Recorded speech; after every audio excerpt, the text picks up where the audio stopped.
Assalamualaikum warahmatullahi wabarakatuh.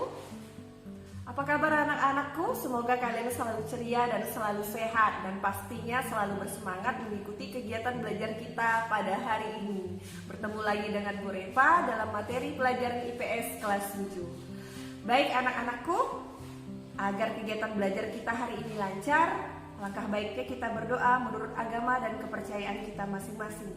Berdoa, mulai. Berdoa selesai. Anak-anakku, hari ini Ibu akan menyampaikan materi tentang interaksi antar ruang dalam kegiatan konsumsi. Dan Ibu harap setelah kalian mempelajari materi ini, yang pertama kalian dapat menjelaskan konsep interaksi antar ruang dalam kegiatan konsumsi. Dan yang kedua, Ibu harap kalian dapat mengidentifikasi faktor-faktor yang mempengaruhi kegiatan konsumsi. Dan yang ketiga, Ibu harap kalian dapat menganalisis pola perilaku konsumsi antar wilayah. Baik, yuk kita simak materinya. Ya anak-anakku, kata ruang pastinya sudah akrab di telinga kalian. Nah, kalian pernah pergi ke ruang perpustakaan, kalian pernah pergi ke ruang tamu, ruang tamu sendiri di dalam rumah ya pastinya. Kemudian kalian pernah pergi ke ruang kelas. Semua itu adalah ruang. Jadi apa sih itu ruang? Ayo apa? Ada yang tahu? Ya, benar sekali. Ruang adalah tempat di permukaan bumi, baik secara keseluruhan maupun hanya sebagian, yang digunakan makhluk hidup untuk tinggal. Ruang juga dapat diartikan sebagai wadah dari semua aktivitas manusia, hewan. Nah, sekarang apa itu interaksi?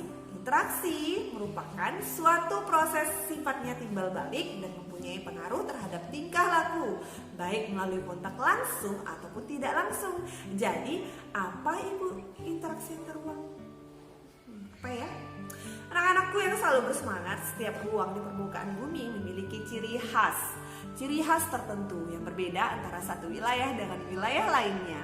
Nah, tidak ada satupun ruang di dunia ini yang mampu memenuhi kebutuhannya sendiri. Nah, setiap ruang pasti selalu membutuhkan ruang lainnya untuk memenuhi kebutuhan hidup.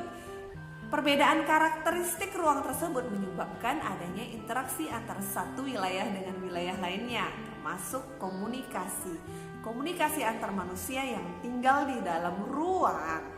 Dan komunikasi tersebut bisa dalam ruang sosial, ekonomi, maupun budaya. Nah, biar lebih jelas apa itu interaksi antar ruang, coba kalian perhatikan dua ilustrasi gambar berikut ini.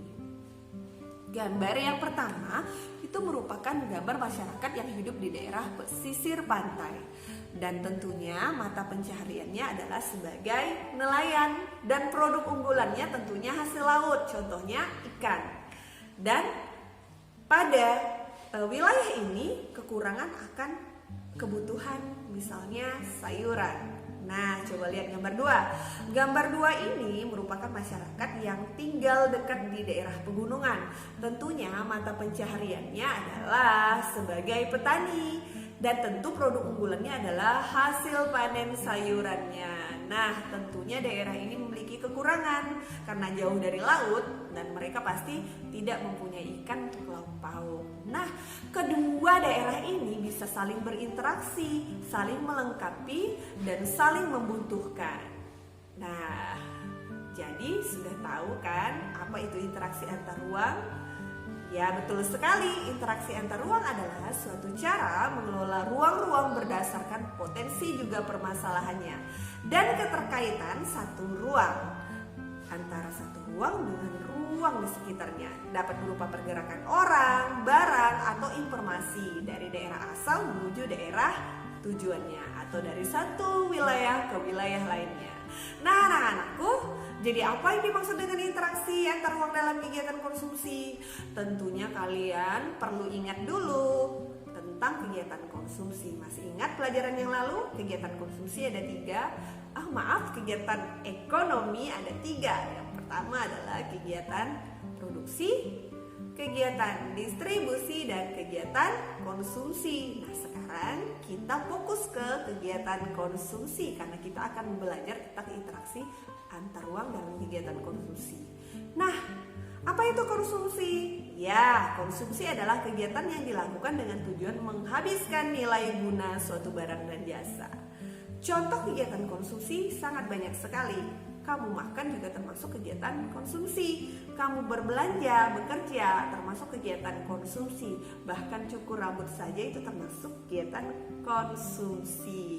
Nah, pada intinya di mana Anda membelanjakan atau mengorbankan sesuatu untuk kepuasan dan kebutuhan diri sendiri, itu termasuk kegiatan konsumsi. Nah, anak-anakku, jadi kegiatan konsumsi itu ada beberapa faktor yang mempengaruhi. Yang pertama itu adalah pendapatan. Semakin besar pendapatan seseorang, maka daya konsumsinya juga akan semakin besar. Begitu juga sebaliknya. Contoh, seorang pejabat akan berbeda daya konsumsinya dengan seorang guru. Mana yang lebih besar daya konsumsinya? Tentu seorang pejabat, karena penghasilannya sangat besar ketimbang dengan penghasilan seorang guru. Nah, kemudian faktor yang kedua itu adalah harga barang dan jasa.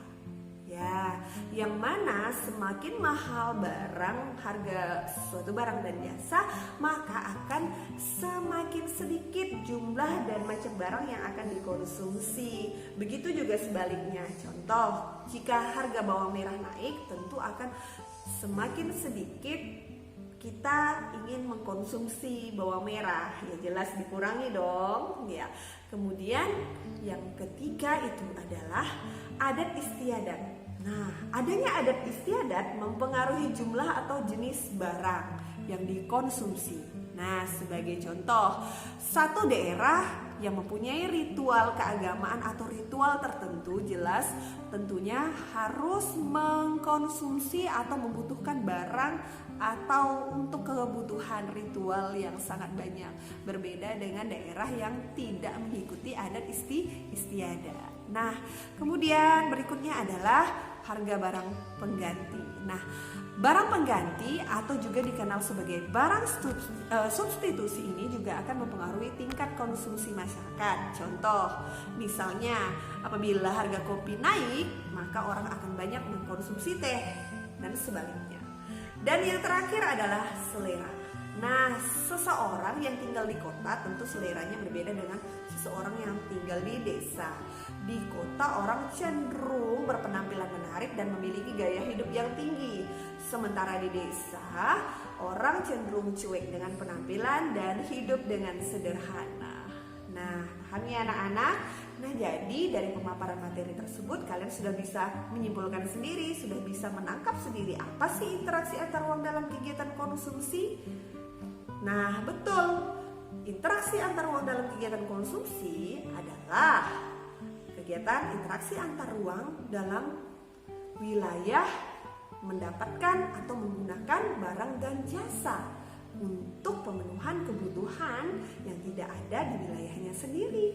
Ya, nah anak-anakku, untuk lebih kalian pahami lagi materi ini, silahkan kalian diskusikan bersama kelompok kalian 3 pertanyaan ini. Pertama, jelaskan konsep interaksi antar ruang menurut yang kamu sudah pelajari. Yang kedua, jelaskan serta identifikasi faktor-faktor yang mempengaruhi konsumsi minimal 2 faktor. Dan yang ketiga, analisis perbedaan perilaku konsumsi di wilayahmu dan bandingkan dengan wilayah temanmu.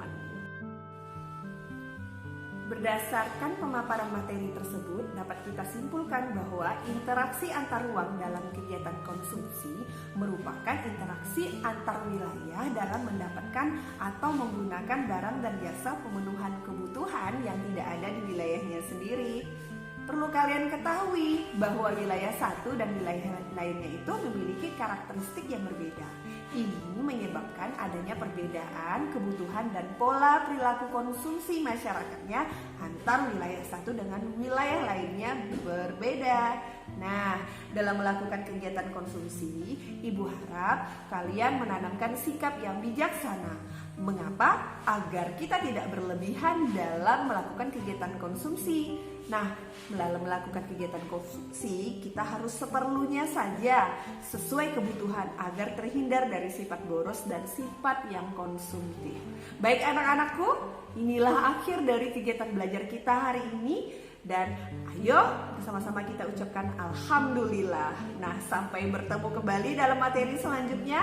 Kalian hebat dan kalian pasti akan selalu semangat. Semoga selalu sehat. Akhir kata, wabillahi taufiq wa hidayah. Wassalamualaikum warahmatullahi wabarakatuh. Sampai jumpa.